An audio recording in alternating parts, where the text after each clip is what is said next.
হযরত আয়েশা রাহমাতুল্লাহর মায়ের নাম ছিল উম্মে রোমানে।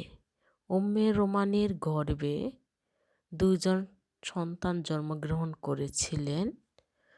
পুত্রের নাম ছিল আব্দুর রহমান রাদিয়াল্লাহু তাআলা আনহু এবং কন্যার নাম ছিল হযরত আয়েশা রাদিয়াল্লাহু আনহা।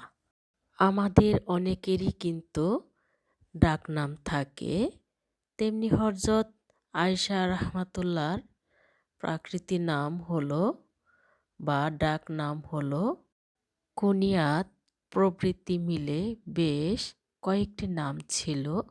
বিভিন্ন নামকরণের পিছনে ভিন্ন কারণ আছে, যেমন আয়েশা, সিদ্দিকা, হুমায়রা, উম্মুল মুমিনিন এই কয়েকটি নামে তিনি পরিচিতি ছিলেন।